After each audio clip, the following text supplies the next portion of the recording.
Hello everyone, this is Maushmi. So today I am here to discuss some of your doubts that you have been sending us.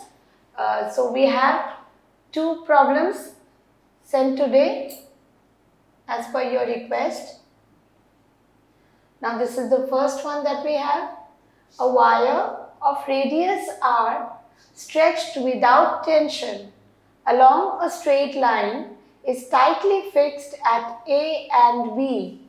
What is the tension in the wire when it is pulled into the shape ACB? Assume Young's modulus of the material of the wire to be Y. So this is an IIT problem. So let's attempt to solve this. We have a wire. As you can see from the diagram, the net length of the wire is 2L. The wire has been fixed at two ends, A and B. The radius of the wire is represented as R. We need to find out, so initially there is no tension acting on the wire, but if we pull the wire at this particular point to the point C such that the shape is in the form of ACB, then what we need to find out here is the tension that will act on the wire. So this is what we need to find out. The tension T acting on the wire when it is pulled at the point C such that the shape of the wire then becomes in the form ACB. So we have the net length. We can easily see from the diagram that there is an increase in length when the tension T is applied on the wire, when it is pulled. So let us first calculate this increase in length of the wire. So what's the increase in length here? Now the increase in length of the wire AB, let's represent the increase as delta L, and this increase is nothing but AC plus CB minus the original length. So the original length is represented as 2L. So how do we find out AC and CB? So we just need to apply the properties of geometry, the rules of geometry here. So as you can see, this distance is represented by the letter D. This is the midpoint. So we have each of these distances as L, as the net length of the wire is 2L. So how much is AC now? So as you can see, we can apply Pythagoras theorem to it, and this is the hypotenuse. We may write AC square as equal to, let's take this point as D. We have AD square plus DC square. So AC square becomes equal to, this is L square plus DC is D, so D square. We have AC is equal to root over L square plus D square. And we see that we receive the same magnitude for BC as well. So now we put in the values. We have root L square plus D square plus another root L square plus D square, the whole thing minus 2L. So we have 2 root L square plus D square minus 2L. So if we take L square common inside, it becomes 1 plus D square by L square under the root. So this L may be taken out. We have 2L, and let's take 2L common out of both the terms. For the first term, we have 1 plus D square by L square, root over that. So root over means we have the power as half, and minus, if this 2L is taken out, we have 1 remaining here. Now for this term, what we can do is that we can apply the rules of binomial expansion here. So Let's recall 1 plus x whole to the power n. Binomially, if we expand this, we get the terms as 1 plus nx plus n into n minus 1 by factorial 2x squared plus other terms follow. Now n is half here, which is quite small, and these higher order terms are in fact very small values and they can be neglected. What we need to look at are the first two terms. So let's expand this particular relation binomially and keep the first two terms only and neglect the higher order terms. So if we do that,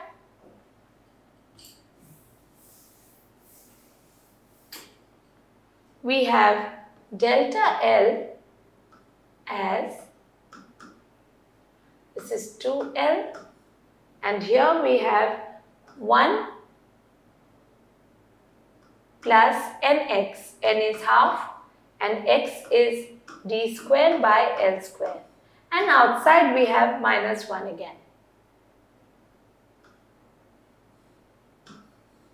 So if we take this bracket out, 1 will get cancelled out and we are left with delta L equal twice L times d square by 2L square.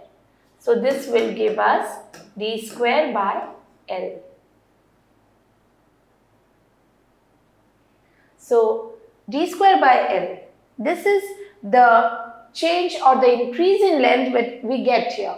Now this is increase in length, so let's work out longitudinal strain here. Longitudinal strain is nothing but the increase in length to the original length. Increase in length is d square by L and the original length is 2L. So we get the longitudinal strain as d square by 2L square. Now looking at stress,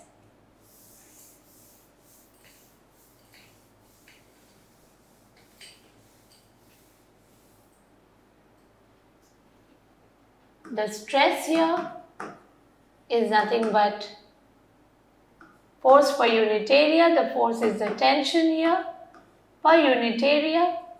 So this is T, which we need to find out, by area. This is area of a wire. So pi r square, where r is the radius of the wire. So Young's modulus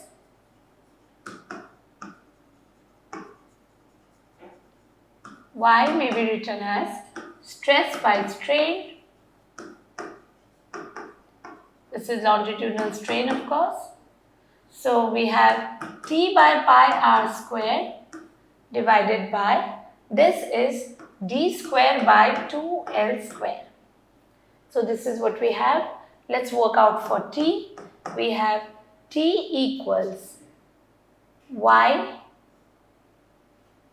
times pi r square times d square by 2L square. So T comes out as Y pi r square d square by 2L square. So this is the tension which is acting in the wire when it is pulled into the shape ACB. So hope the calculations are clear to you. Now moving on to the next doubt that we got from you.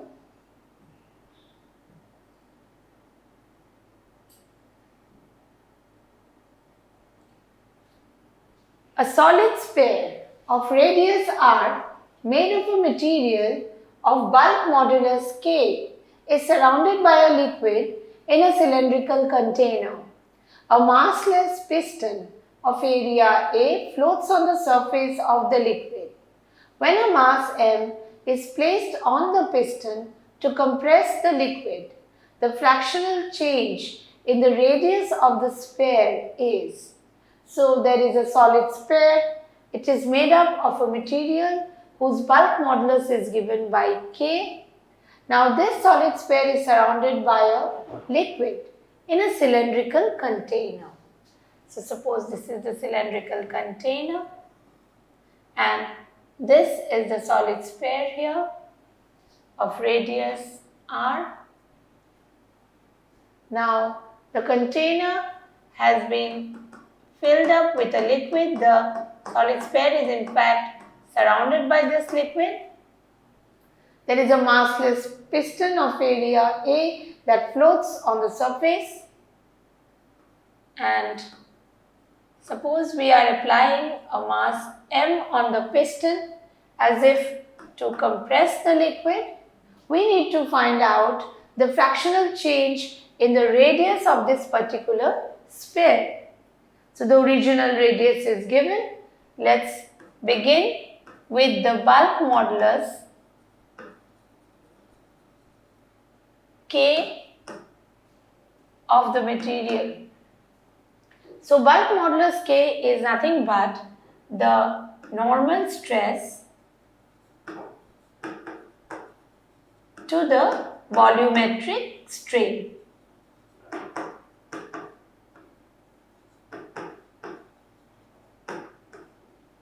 So this is by definition of the bulk modulus. Now normal stress is nothing but force per unit area. Here it is the weight, so we have mg by the area, say A, and the volumetric strain is nothing but the change in volume to the original volume. So this is the volumetric strain here.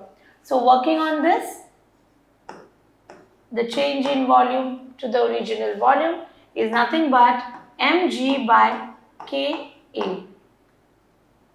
So this is what we get. Now looking at the change in volume, if we can find it out by any other way. This is one relation that we have for the volumetric strain. Let's work this out. Now change in volume to the original volume. Now this is the case of a sphere, and for a sphere the volume is given by 4 by 3 pi r cube, where r is the radius of the sphere. So this is the original volume, 4 by 3 pi capital R cube. Now change in volume will be, we have to take into account the decrease in the radius. That's how we relate it with the change in volume. So this is the original volume minus the new volume, that is the changed one. Now what is the new volume here? The liquid has been compressed, so there is a decrease in the volume of the sphere. So the new radius will now be r minus delta r and whole cube of that. Here delta r is nothing but the decrease in radius of the sphere. So if we try to separate out the terms, the first term is 1 minus, this is r minus delta r whole cube, and we have capital R cube. Now writing this together, we have r minus delta r by r whole cube of this. So if we separate the terms, we get it as 1 minus delta r by r whole cube. Now similar to the prior example, let's apply the same reasoning here. We need to break up the second term here binomially, and we shall be ignoring the higher order terms as they are small in size. So let's look at this. We have change in volume to the original volume coming up as 1 minus, and the second term being expanded binomially, it is 1 minus x whole to the power n, that's 1 minus nx.